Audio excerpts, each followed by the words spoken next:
Welcome to the How Did They Do It Real Estate Podcast. Have you ever wondered how people succeed in real estate and what steps they took to get there? If so, this podcast is for you.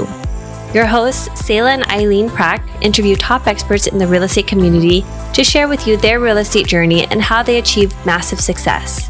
Our goal is to provide you with valuable real estate resources and to help you apply it to your own real estate goal.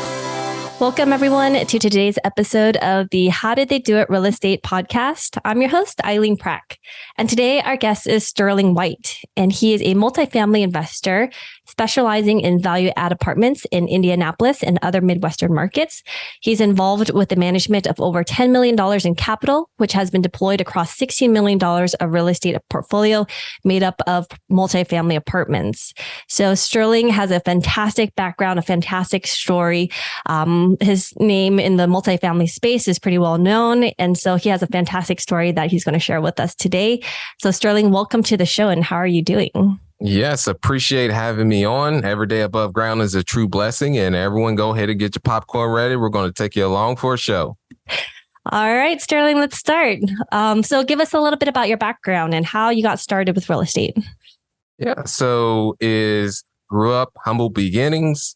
Section 8 housing, single mother, grew up in the parts of town as you never knew if you would make it to the next day. And there was a instance in one of the apartments that I lived in. I lived on the lower floor where there was cages outside of the window so people couldn't get in. And every other day, it sounds as if there was fireworks going on outside, but it was just gang related activity and shootings, and had to get down on the ground to not get hit by a stray bullet. So it was just another day in the hood for me when it came to that. But luckily ended up getting out that environment. Fast forward, got started in real estate 2009 as a construction laborer, read the book, Rich Dad, Poor Dad, which many people are familiar with that book, and saw that the rich and wealthy people did not get that way by being investors. Started buying single families. First deal, no money out of pocket, had no credit, actually owed the bank money. Bought 150 single families. Then in 2017, started buying multifamily, got to about 500 units. Wow. That was a lot to unpack in a really fast time, Sterling. Yeah. Let's go back a little bit. So when you said that you got out of that environment, what was the pull for it? And sometimes we hear if you're in a certain type of environment, a lot of times, people will dive in and they're surrounded by those types of communities, those types of peoples, and they tend to stick around, like-minded people. But for you, you saw a different path for yourself and you were able to get out and choose and walk a different path in life. How did you get to that point? Like, what got you to that point of thinking that this is not the lifestyle you wanted and you're going to pursue something different? Yeah. One, my twin brother took that life that many people do take, in that is actually facing a hard time due to those decisions. But I ended up taking a different fork in the road. And I don't know if it was the universe, some higher being, something out there that ended up pulling me out of that. But one thing that my mother ended up doing, and grateful for her doing this, is she actually moved us out from the inner city to more of the suburbs. We were still in lower income subsidized housing, but it was completely different friend group. My brother went back to that environment. And then also I had another pivotal moment in my college days to where it was this voice that just asked me, Sterling, is this what you want to do with your life? And this was about 19, 20 years old. And I answered back to that question, no, this is not. And I did three key things. Is I cut off all my friends because they were not going where I wanted to go. Great people. Second, is I cut out the negative media. And then thirdly is I started working and really keying in on mindset, because unfortunately is I had bad software, meaning is the mindset that I had, and I had to do a lot of rewiring and remove a lot of the old code to replace it with new updated code. I'm not a developer, so hopefully that's the right terminology to use. That makes a lot of sense. And that was a fantastic visualization that you gave to us there about uploading a new code and rewiring how you thought about different things. So when you established yourself and you started rewiring your systems and how you approach life and how you started thinking, what was the biggest takeaway that you took to be able to get into real estate? And how did you even get into your first property and taking that first step? And how did you even decide where you wanted to start? I would say first is having, instead of the victim mindset, having more of the growth mindset. And that if you're at A and you want to get to Z, is it's just simple problem solving. And you just got to figure out a way to bridge the gap, whether you pick up the skills yourself or put the right people around you in exchange, offer them some value to their goal that they wish to get to. So I would say that was the biggest mindset shift for me. And then also is I didn't realize that you could really make money in your sleep until that first deal. And that's when the light bulb went off. And then also is that rich and wealthy people, I thought they were the only ones that had access to these types of deals. But someone such as myself I wasn't rich, I wasn't wealthy, and I didn't have any cash. I didn't have so good of a background, but still ended up figuring out a way and got my first door overcoming that. How did you overcome that? Because a lot of people they're almost like their own worst enemy in a sense, because they kind of hold themselves back from taking that first step, that first action of thinking beyond what you're capable of. Like you mentioned, you thought to yourself that you didn't have the background or the skill sets maybe to get into something like this, but you were able to move past that and to purchase your own first property, regardless of what obstacles you had to face. How did you get to that point, and like what got you there? It was the mindset. Listening to Earl Nightingales, the Zig Ziglars, the Jim Rohns, the Norman Vincent Peales, the Napoleon Hills, and from that, that's when I started rewiring, going back to the software and mindset. But then also is I ended up joining a CrossFit gym where I ended up. That's where I was training for a world record. That's another topic in itself. But is I ended up finding someone who that was the first person I partnered with on my deal, and he ended up being a mentor of mine.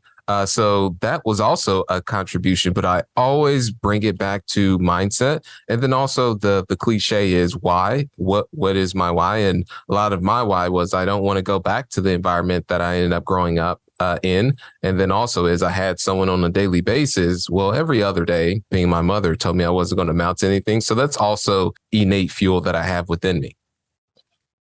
So walk us through, some of the other obstacles that you had to face. So once you overcame the mindset challenge piece of it, which is the biggest part of the entire piece of the journey. But after you overcame that and rewired how you were thinking and how you approached things, how did you overcome the other obstacles in terms of like the background and the capital to be able to get into real estate?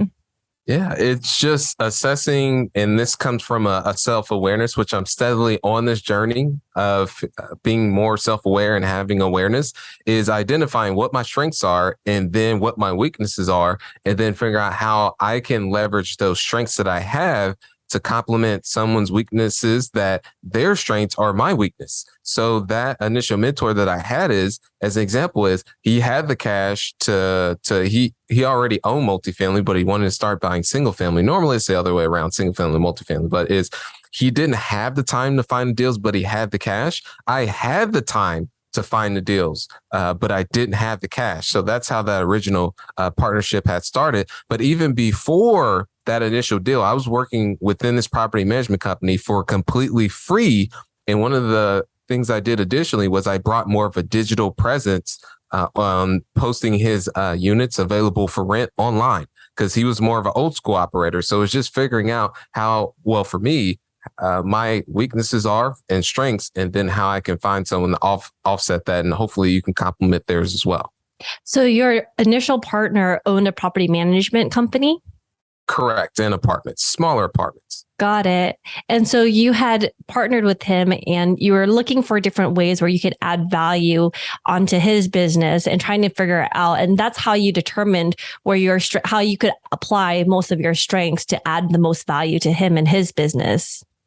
Correct. That was exactly it. But it was one of those things and I sat down with him and asked him, how can I be of value to you and your business? And he was a little hesitant at first. And I said, guess what? I mean, here, Will, that's his name. And you don't have to pay me anything. And then that's when the light bulb went off for him and said, okay, I'll take this on. And then the very next day I was in his property management office and he was just talking me through the day to day. And I was just doing little odd jobs within it. But then I started figuring out, okay, what can I do above and beyond? Because that's one question and people look for the silver bullet or the black and white answer. Okay, you say add value. How can I add value? It's different for each and every person, and you have to figure that out just by having the conversation with them, working with them. Then you can identify, okay, this is exactly where I can help, or they may already know.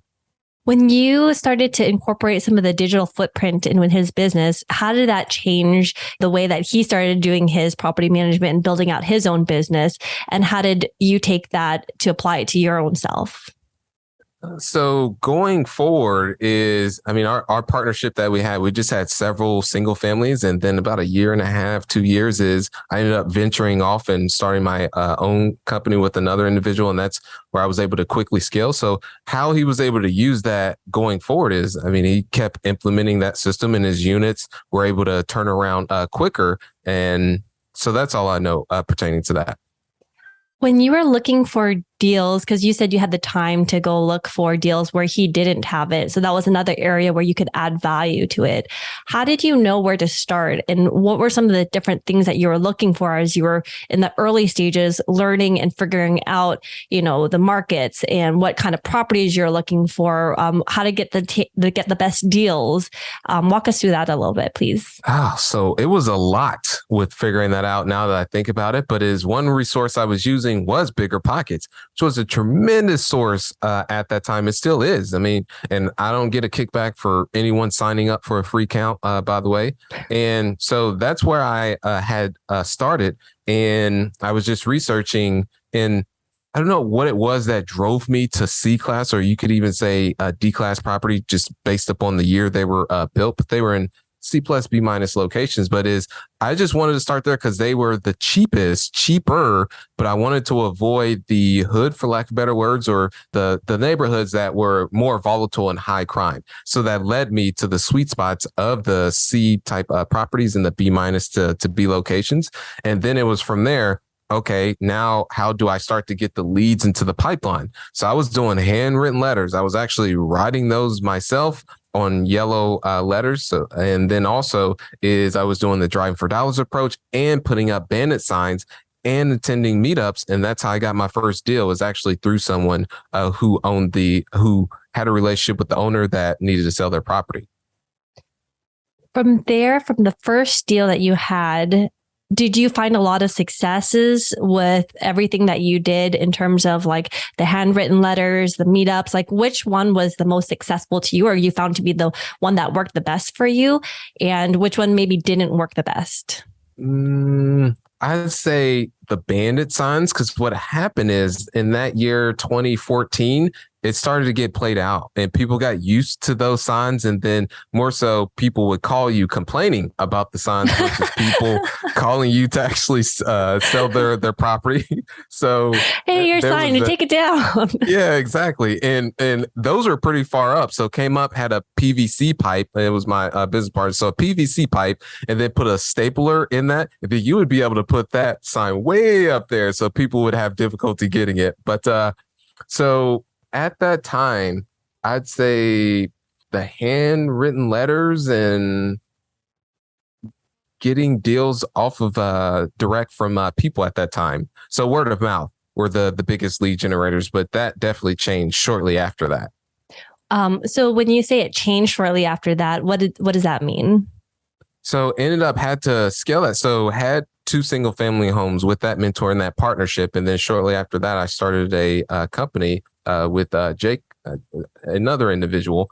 And so from that is we had to figure out a way to scale that. So we were using the handwritten sign, but really we were getting quite a bit of deals on market. So just submitting a lot of offers and then seeing which one ended up sticking. So single family or multifamily? Yeah, this was single family. Okay, this was single family. So started out with single family and was using that model. So was using on market and then also some off market strategies as well. And then when shifted to multifamily, was gone all off market, because in 2017, the market was really starting to heat up. How many single families did you say that you ended up purchasing before you got into the multifamily space? About 150 or so. 150. And that was about 115, 120 transactions. Wow. 150. And this was all through on market and your handwritten letters, It and was going to a meetups mix, and some mix of bandit everything. signs. Yeah. And because, I mean, with that many single families, we had to look at 10, 15 in order to end up getting one. So it was just a lot of volume with that. And that was part of one of the decisions why to shift to multifamily. For the single family, was the plan to hold them for long term or to turn them over? What was the ultimate business plan for you guys to be purchasing this number of volume? So buy and hold for the long term, but quickly ended up selling out of those once the decision was made to go all multifamily. I see. And so, how did you, like, in terms of capital, did the two of you come together, put in all of your capital to be able to purchase the 150 homes? Or, like, how did the financing side of that, how did you grow from the, two to 150? Yeah, so we both had deep pockets like a doctor's coat. I just was waiting to use that reference. But is so how we started was it was with friends and family.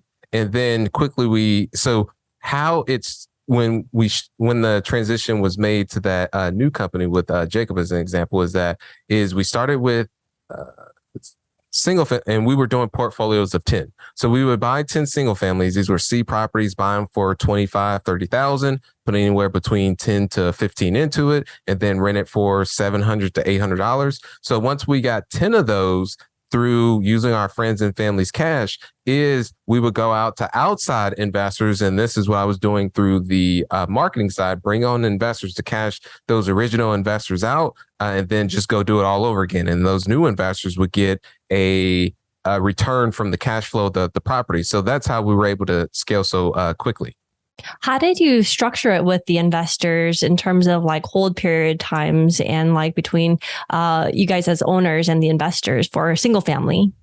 Yeah, so kept it simple and just did a straight an equity split, and then the percentage of the equity would vary upon deal, and then the hold period that we had was 3 to 5 years.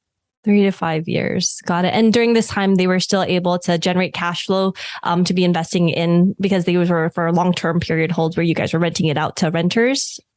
Correct. But as we saw, and that was another reason why there was about 120 or so that were in Indianapolis. And then we ended up venturing out to Dayton, Ohio, where it was about 25 or 30 single families there. Because as we started to see in 2016, 2017, what we were formerly buying just 3.5, 4 years prior to that, and the returns that we were getting was not the same because the prices started to get bid up. So that's when we started to look at different markets and pivoting altogether.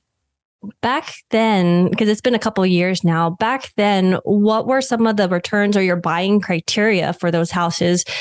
And then what did it start to transition to and look like that made you pivot into multifamily? So I'm not able to go into the specific returns to the investors just due to I meant like not returns for the investors, but what kind of like criteria were you looking for when you're purchasing, like in terms of maybe like 80% of 60% of the market value or something like that, and then how much the renovations? I think you kind of mentioned like $15,000 for the renovations, and then just a high level top overview of what you were looking for, 3 to 2 bedroom baths or something. Yeah, so the main focus was the return to the investors, which I'm not able to go in on that one, but that was one of the main focuses. And then we reverse engineer, and we had specific neighborhoods in Indianapolis that was targeting, and then also at a later point in Dayton, Ohio. But then also wouldn't be all into a property anymore, I would say, than 40,000. And then the minimum rent we would want is 700 to 750. So that was the baseline criteria with that. And then the properties that we were buying, it was anywhere between 1910 to about 1970s built. And on the bed and baths, since we were just acquiring at volume, we didn't stick and say we just wanted 3 bedrooms, but we wouldn't go lower than 2 bedrooms. So at minimally, it had to be a 2 bedroom. Got it. So when you decided to transition into multifamily because the market shifted and you weren't getting the same returns and the same things that you were looking for in the single family anymore, how did you make that transition into into the multifamily space? And did you still maintain your single family portfolio when you decided to make that transition? Yeah. So the first was to making the decision that, okay, now I want to be in multifamily. So that's first and foremost. I see commonly that people are like, I think I want to be in multifamily. Also, I want to be in self-storage or I want to be in RV park. So it was, okay, decision, multifamily. And then, yes, started selling the single families over the years. And all through this is, I forgot to mention, was self-managing. So that was another facet, is that was not only on the acquisition side, which is, I mean, full time in itself, but was also doing the property management. And it was just very intensive from that. So that's what I would say. Decision was made. And then from that, I had to start to learn about multifamily and use the platform Bigger Pockets, read the book Multifamily Millions by David Linhall. And then from there, started going out and taking action and networking with brokers, but quickly realized that through the brokers it was just very competitive in what people were paying for that. So said, okay, well, why not beat the brokers to the punch and go direct? So when you decided to get into multifamily, so you mentioned you started looking at books, and on the multifamily side, how did you discover, or what did you discover was your strengths in the partnership as you were building up and wanting to get started and focusing on in multifamily? Yeah, so both my partner and I and the company is, we were basically complete opposites, and we've been to multiple conferences, and people, they just know it just from talking to us. I'm more of a outgoing, can strike up a conversation with pretty much anyone, and my partner was more on behind the scenes numbers. Hey, Sterling, you go out there and do the networking. I'm just going to be in this corner right here. I'll work in some spreadsheets, not that extreme, but similar to that. And so, and then also going direct to the owner, is I was the one just willing to go out there and get kicked in the face, for lack of better words. And it was more so of, nah, I'd rather just not do that. I'm more operations, more of a visionary. Also is working in the numbers, making sure cleaning up a lot of the mess that I would make at times. So that's what I would say was, and then also I did the marketing. So I was the face and the brand of the company. When you went direct to owner, how did you start to find those owners of the properties, and how did you narrow down your criteria and the different markets that you decided that you wanted to focus on? Was it the same as the single family portfolio, or did you move out? Yeah, it was actually the same neighborhoods. It was just more units, same class of property, same type of rents. It was just different. It was just more zeros on the end. And you also mentioned about how to find them, I believe, is that Yes, one. and how did you find the direct to owners? Yeah. So how it initially started was taking the driving for dollars approach. So the very first deal, which was a 46 unit, picked the near south side of Indianapolis, was driving for properties that needed work. Drove past this specific one. Parking lot looked like an alligator's back. It was just very bland. And then from that is, this is all public record for anyone. So I was able to pull and see who owned the property. It was in the LLC. You can also find out who filed that LLC. And then you can take that name and type it into benverified.com or truepeoplesearch.com to get their contact. And I picked up the phone, called Chris and said, hey, yay or nay, would you be interested in selling your property? Not that exact word for word, because somebody may take that and say, oh, I'm gonna use that script. No. So, and it turns out this was the very last property that he was selling, and then took it from there and closed on it. It was $900,000 was the purchase price, raised about $685,000, of which 200 went down for the down payment because this was seller financing, and 485 went towards the renovation.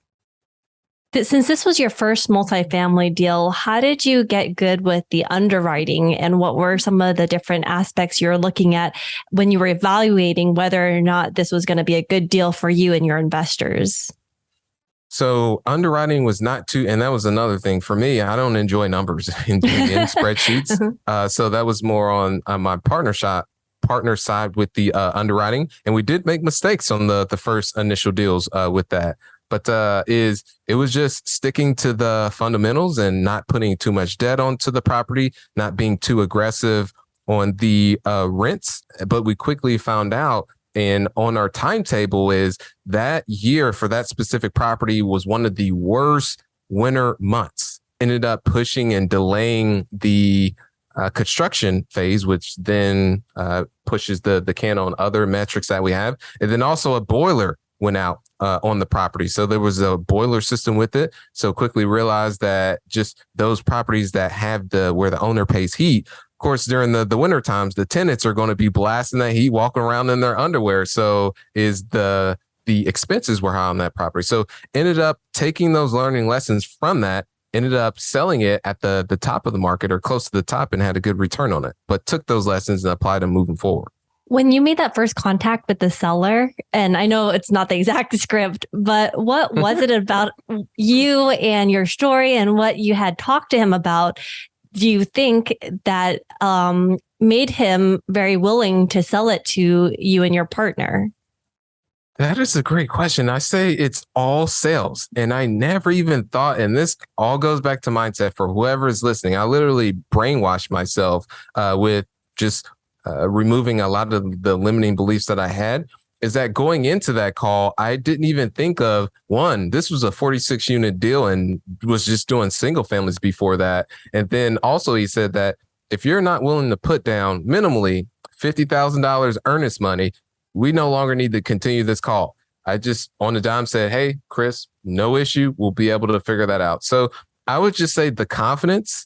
And then also some people may even try and use the excuses that at that time, how old were we?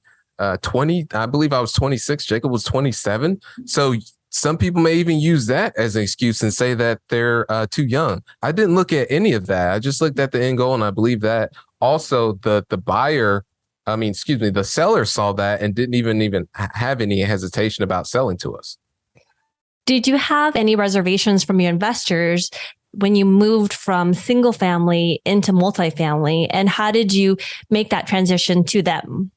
So that is actually a great question. I haven't heard that one before. So is 40, 50%, I would say 35, 40% or 30%. 35 ended up moving over from the single family side to the multifamily, but had to actually start marketing to the multifamily investor. So one of the things I started doing from a content perspective was just started talking about multifamily and the things that I'm learning from it. Hey, this is a case study. So that was one of the things is had to actually shift the marketing and the content, because I do content marketing as a way to bring investors in. And then also being on podcasts too, such as this is a form of marketing. And so from that had to change messaging to then start to attract those individuals.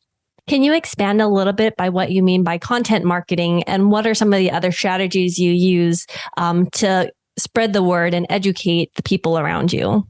So one book I highly recommend for anyone to read on here is Jab, Jab, Right Hook by Gary Vaynerchuk. And that book is the foundation, I would say, on content marketing. So the jabs are the value that you give, and the right hook could be, hey, invest in this project that I have, or whatever the case your ask is.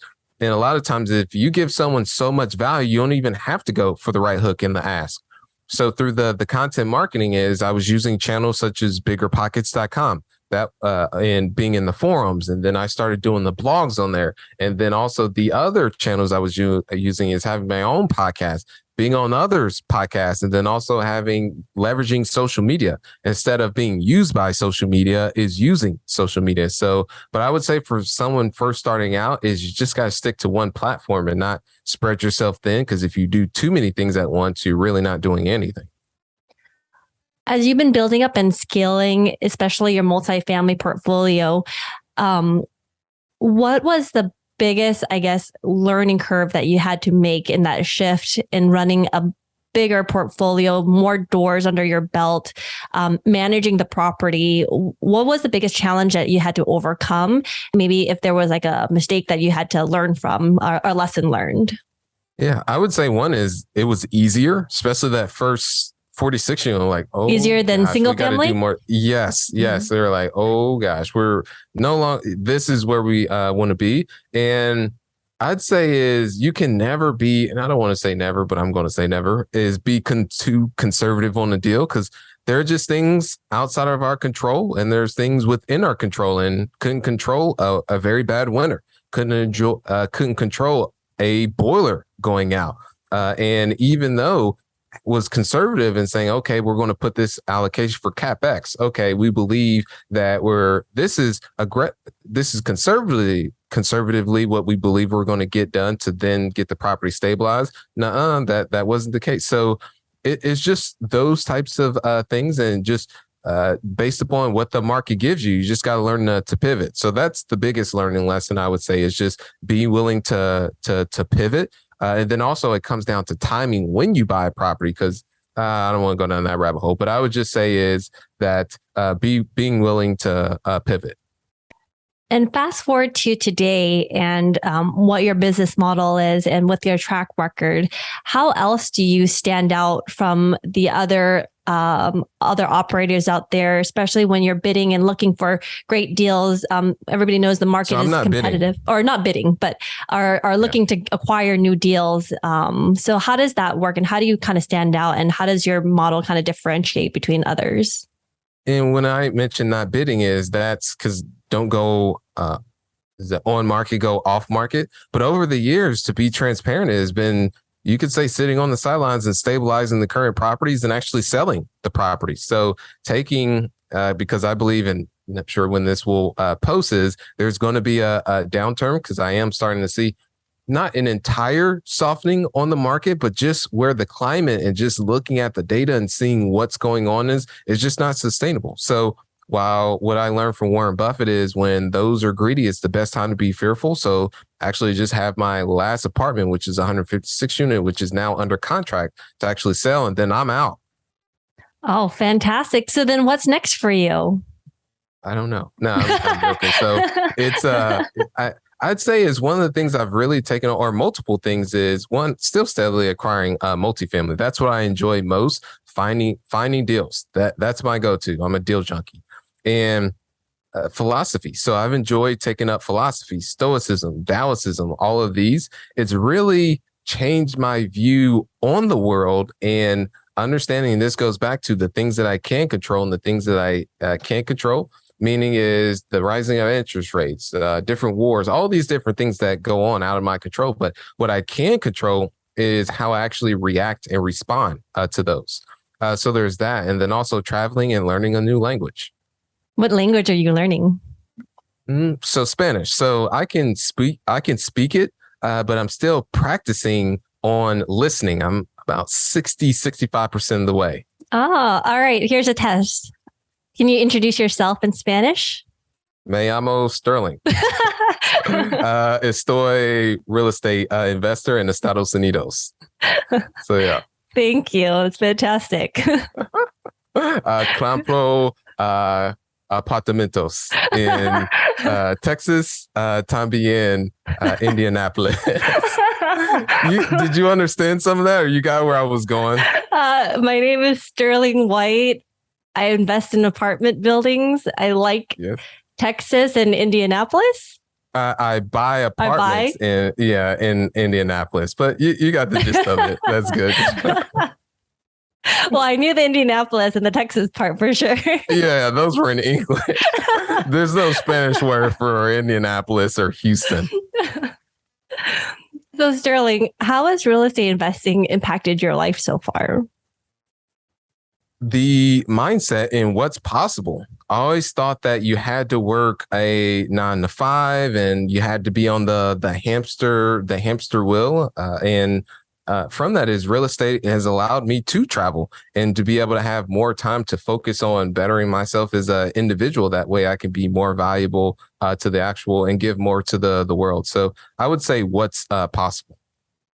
I have to ask also, because you came from a really difficult background. And so you've been able to pull yourself up and build up this fantastic business and share that with your network out there. I guess when you look back, how do you think like the people around you view you today? and what you've been able to accomplish? Some envy, interesting enough, which is unfortunate. Some are proud who have reached out to me, and just someone who I formerly wrestled with when I was in high school said that, man, I looked up to you because I was a senior and he was a sophomore, and I never even thought that. So I would say there's the envy side, but I would say more so, I hope so, but the feedback I'm getting is more people that are proud, because not only the upbringing that I came from, but in high school and colleges, I wasn't a popular kid. I was more under the radar. I was cool with pretty much everyone, but I was more so reserved to myself, somewhat in a way. So, and I would say from where I formerly was to where I am now has been quite a bit of improvement. Yeah, I think it's quite a bit of improvement, that I would agree. And it's fantastic that you've been able to do that and sharing what you do with everybody, through the podcast, through your content, and just wanting to bring up other people as well. I think it's amazing and great what you've been able to accomplish so far. Yeah. Tony Robbins says the secret to living is giving. And what is one thing that you know now about real estate that you wish you knew when you first started? It's in cycles. So understanding that side of things, and I learned this from Ray Dalio. So myself what we're currently in, and potentially a downturn that may come up, who knows, don't have a crystal ball, is that I, as a actual operator, I've been more so in the super cycle. So I haven't been so much in a downturn. So I would say is just looking back, what I wish I knew is just having more of an understanding of not only patience, but also cycles as well. And then to be more prepared for when a cycle ends up coming. Because I think if I would have knew back when in 2013, 2014, that would actually even try to acquire even more and would have bought some of those deals that at that time may have been a little bit tight, but you literally could shoot and not miss, because the following year someone would be paying much more. What are some of the tools that you're using right now to help you keep track of the different cycles in the market? The Fed, that's one. Can't fight the Fed. So there's that. And then also there's various fear and greed indexes that are out there. There's one in stocks, there's one in crypto, and there's one in other asset classes. So just reading that, because they take a bunch of different data points, such as social media, the types of investments that are going into these assets and investment vehicles. So just looking at that, and right now I would still say in real estate, we're not on extreme greed, we're more on the greed, but it's starting to shift a little bit more to being a buyer's market. And that's just my opinion. And what is the one thing that sets the successful people apart in real estate investing? Man, I'd say it's a multitude of things, but I would say the core is the mindset. I know all the people that I talk to, and the way of which they think is different from others who don't succeed, who may have the victim mindset.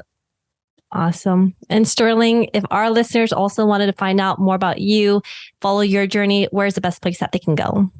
Yeah, so you can find me at Sterling White Official. One more time, that is Sterling White Official. Or you can go on YouTube, type in Sterling White, look for a bald, handsome guy, and I'll come right on up and click through, and you'll see my content. Sterling, thank you so much for being on the show today. I loved your journey, and thank you so much for sharing all of that with us today. I appreciate it. Thanks so much for having me on. And thank you for listening to our podcast today, brought to you by Bonavest Capital. We would really appreciate it if you can go to iTunes right now and leave a rating and written review. Also, please don't forget to subscribe so you can always get the latest episodes. You can also connect with us on Facebook, How Did They Do It Real Estate. We'd love to hear your feedback and any topics that you're interested in for future episodes. Lastly, to learn more about us, you can go to bonavestcapital.com and fill out the Contact Us page so you can speak to us directly. Nothing on the show should be considered as specific personal advice. Please consult your legal, tax, and real estate professionals for individualized advice.